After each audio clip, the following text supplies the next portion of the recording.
How to overcome approach anxiety in 2024. So the long and the short answer to this is experience. You gotta get out there, you gotta be practicing every single day, meeting people, having conversations. So this is a process, and I know it might not be the answer you want to hear, but it's the truth. It's gonna take facing that fear over and over and over, getting rejected, letting go of the beliefs that I'm not worthy of, dating or having relationships, getting rid of the belief that people are going to be mean to me or they're gonna call the cops or taser me or something like that, which I think a lot of people have that fear about. So especially in today, in 2024, when everything's online, where you're on your phone all day, I'm talking about myself as well, meeting people through social media content, there's online dating, of course. It can be difficult to actually want to go out there and meet people in person. It's almost like a lost art. And so one, that is going to work in your favor, because when you do it, people are really going to appreciate that, you had the courage and you had the balls to go up and have a conversation. A lot of people just don't do that anymore. Like next time you go to a coffee shop, look at how many people are just by themselves on their computer, or even with somebody and just on their computer, not really having a conversation. It's a little different here in Mexico because people are more social, so you do see it more. Especially when I was in the USA though, I found that, it was basically just introverted society everywhere. And it's not that people are naturally introverted, it's that because of technology and stuff, because of how it's affecting people's dopamine and serotonin levels, and a lot of people are unable to have the energy to even have conversation, that it is a bit of a lost art and it wasn't very present. So I know in the beginning of the video I said, okay, this is gonna take a lot of experience, this is gonna take a lot of time. And I say a lot of time as in it's gonna take possibly months to understand and learn this skill and become effective at it, right? It took me about 1.5 years to really kind of catch my stride and realize, okay, this is how you do it, this is how I can do it. And I did have a buddy that eventually taught me at about the 1.5 year mark, and that's really when things started to click and make sense. So don't be discouraged if you're like, oh my gosh, I've never done this before, this is gonna take forever. One, we talk a lot about how sales and marketing are directly tied, and I would say correlated with dating. So if you can sell, you can date. And so know that it might not take as long as you might think. And two, I'm gonna give some practical tips and advice that you can use in this video to start having success with dating and approaching, and getting rid of that approach anxiety, that regret, that fear, that anxiety. So the first thing you can do to improve this skill as fast as possible and start making progress, even if you're not going on dates yet or what have you, is to start just having conversation with regular people in everyday life, right? That could be the cashier, that could be the person that works at the mall, maybe you're going and looking at shoes or something, just have a conversation with the person that is selling shoes. It could be, I don't know, the person you work with, right? It doesn't have to be anything romantic in context. It can be very platonic and basic. Why this is important is because it's gonna teach you how to go up to a complete stranger that you've never met and feel that anxiety, feel that why am I doing this, right? Because that's what I felt. I'm like, this is stupid. I'm too good for this, blah, blah, blah. When really I was terrified of how they would say, what they would think of me. And so doing this got rid of that anxiety basically, and got rid of that belief that I'm not good enough, that this is stupid, all that stuff. And then it cleared the way for me to be like, oh, this is awesome. I get to have a conversation with a complete stranger, have a human connection, right? Which is what we want and why you're probably watching this channel. They say the opposite of addiction is connection. So that's carried me a long way, because I always think that, okay, I don't want to be hooked on my TV all day or my internet or my phone. I want to be having real human connection in the real world. That is the most fulfilling thing that I've ever experienced in this lifetime. And I want to be able to let you know too that that's possible for you. Just right on the other side of this process and letting go of this approach anxiety. And again, if you're not ready to have a full conversation, you can be really basic with it. Where I started was asking for the time. I'd have my watch on, I'd be like, hey, what's the time, right? And you'll find that nobody ever was like, why are you asking me that? No one would ever hit me. No one would ever shame me. They'd be like, oh, it's 4:30. And I'd be like, oh, thank you. And I would kind of run away because I was terrified. But doing that over and over, I realized, I can do this. I can approach a complete stranger. And I remember when I started doing this too, it was terrifying. I remember I was at the mall and there's these 2 women on a bench. One was actually cute. So I made sure to do it towards women I thought were actually attractive. And I said, hey, what's the time? And she's like, oh, it's 4:30. And she kind of just looked at me and, just no anger, no fear, no what the heck are you doing? But, oh, okay, thanks. And I sprinted off. And I was like, oh, that wasn't that bad. shoot, like, what if I actually had a conversation with her? Like, what could have happened there? So this is a very basic exercise you can do to begin getting rid of that approach anxiety, facing it head on, and realizing that it's not as intense or scary as you might think it is.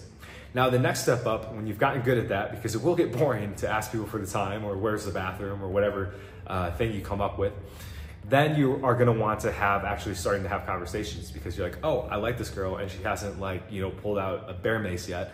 And she's actually has a look in her eyes that she thinks I'm attractive, which is something that blew my mind, because I was like, oh my gosh, like, I'm Asian, I'm not attractive, I'm skinny or whatever the story was at the time. And to just kind of see them just kind of look at me, like, I was like, oh, like, shit, how do I progress this forward? So really the next part of this and how to get over approach anxiety is recognizing that you have to get over the fear of regret, or you have to get over regret in general. This is what motivates a lot of people to even start this process, is because they're sick and tired of having regret. Being at the gym, seeing that pretty girl that they would just die for, and they just know that they can't go and talk to them. Or going to, like a party or something, and that girl you've been crushing on, it's just like, no way, I can't do that. And then every time, and I've experienced this too, we go home at night and we're just like, dude, like, fuck, like, what if I would have just said hi? What if I would have talked to her and she would have really liked me? Like, but I'll never know, because I didn't go up to her and I didn't introduce myself and start a conversation.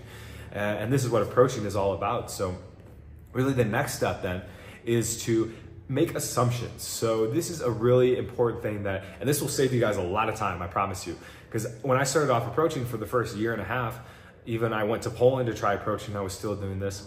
I was asking open-ended questions, which is better than yes and no questions, but I was asking a lot of questions, like, where are you from? Do you like this? Are you traveling? What's your favorite blah, blah, blah? Like, what movies it's very basic, platonic, and it was quite boring, to be honest. And I knew it was boring. I was in the moment and I was like, like I introduced myself, she looks interested, and then a couple minutes in, she's like, all right, like, you just sense the energy of someone being like, I'd rather be anywhere else but here. That's what I was starting to experience. And I was like, good God, how do I learn how to flirt and actually convert these approaches to numbers? I was very frustrated because I had the courage to go approach, but I would get 1 in 5 numbers maybe, or, I would get a lot of, oh, I have a boyfriend. And it was just like, what the heck? So what I started to do, a buddy taught this to me, was to start making assumptions, right? And this is, again, gonna save you guys tons of time if you can start doing this off the rip, or even wherever you are in your dating journey. So assumptions. Assumptions are assuming things about another person, obviously, and it's doing it in a way that's very dominant and commanding. So for example, say I go up to a girl and instead of saying, oh, where are you from? I say, you're not from around here. You see the difference there? It's me looking at them, and I really don't have to explain it. It's assuming something about another person. Instead of, oh, what do you do for work? That's a common one a lot of guys ask. What do you do for work? It's, you're a lawyer. It's weird saying this to the camera, but just like that, right? You're a lawyer, right? And you might be wrong, so don't worry about getting the assumption right. In fact, it can even work in your favor if you get it wrong. And they'll be like, no, and you'll be like, okay, well, you have a crazy look in your eyes, so I assumed you were a lawyer, right? And it's a little flirty, right? It's, it's not saying, oh, you have the most beautiful eyes in the world, so I thought you were a lawyer. No, it's like disqualifying them a bit, like calling her a little crazy, right? Like most guys probably don't call her crazy. They're like, oh, you're the most beautiful thing that ever, graced God's earth. So if you can start doing the opposite of that, that's another tip. So they call it negging, and you don't want to be full neg, but you want to add a little neg here and there, right? Be a little teasing. This is going to take you a long way, and it's going to make a big difference from being the boring, nice guy to a guy that's fun, flirty, confident, a little daring, and that a lot of women will actually want to go out with. Why assumptions are powerful too is because what do women like talking about most? I'll give you a second to think about it. Haven't figured it out yet? Well, it's themselves, right? So if you can already speed that along, right, and expedite that process of basically putting them in the center of the attention.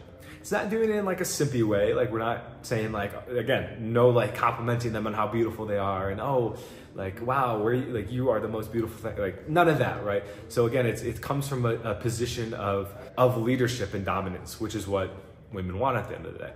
So you starting to assume things, whatever the assumption might be, it's all about them. It's not like, hey, you know what? I'm from the USA. Duh. Like, they'd be like, okay, cool. You're not assuming things about yourself, you're assuming things about them. They're really gonna like that. Try it out and let us, feel free to comment down below if you try it and what you think about it. I promise you that it's gonna completely change your dating experience, your approach experience, and really speed things along. It took me 1.5 years to realize that, and I can remember the day I started doing it too, because I went out one day in Poland, in Warsaw, got 4 numbers from probably some of the best looking girls I've ever talked to. And before, I would talk to them and they would be like, oh, well, I gotta go, it's nice to meet you, right? And I would be like, oh, well, give me your number before you go, and it just never worked out. But this time they actually gave me the number and I set up dates with them. You just went to the gym, right? Assumptions, assuming things about them. Even if you're wrong, it doesn't matter. It's something that most people don't do, so you're always automatically gonna put yourself in a different category. Now, again, these are very basic, so we'll go over some more assumptions in a later video that are a little more flirty, because those aren't super flirty, but it's gonna practice you making assumptions, right? Which is the goal and how you're gonna make a lot of more progress. So something else you can say, again, she's in fitness, so she could be, oh, you're a fitness girl, right? A little more flirty. Or if she's wearing glasses, be like, oh, you're a nerd, aren't you? Something like that. So it's gonna add a little spark, add a little flirtation to it. You wanna be smiling, you don't wanna be saying it like, oh, you're a nerd, aren't you? That's gonna be weird. So, and again, this takes practice, so you might not nail it right away. There's times too today where my state or my vibe isn't that high, and I'll make assumptions and they don't come across quite like I'd like them to. So again, it's a practice, it's a skill, getting the experience. I'm gonna learn more and more each time, same with you. An assumption I do like as well is if you're looking at them and they're dressed up a little bit, I can say, oh, you have Chicago vibes. Or if they're maybe a little more in that hipster look, they got maybe some looser jeans or something like that. Oh, you got LA vibes, right? They're like, wait, why? Because these are big cities, New York vibes, right? It's almost like a compliment in a weird way, because it's not like, oh, you have buttfuck Arkansas vibes, right? No, it's not like a nag. It's like saying oh, you look classy. It's another way of saying you look classy, you look sophisticated, right? But without actually saying that, which is, again, a compliment, and we don't want to be complimenting them all day long. That's a huge turnoff. So guys, I hope you can take something from this video, and I hope it can help you start to implement better approaches, helping you overcome that anxiety, right? Kind of what we talked about at the end is a little more advanced, so it's gonna take some time to get up there, but once you're ready to graduate from just asking basic questions about where's the bathroom or something, to maybe having more conversations, the more you can start assuming things, the better results you're gonna have, and the faster you're gonna get those results. And the last thing, guys, remember, each time you do an approach, each time you talk to a stranger, you're one step away, you're one person away from getting rid of that anxiety, being free of that regret, of that pain, of that loneliness. I felt that for many years, and it sucked. And now I don't have to experience that anymore. In fact, I actually have to purposely take time for myself so I can recharge, because most of the time I'm socializing or hanging out with friends or something like that, or going on dates.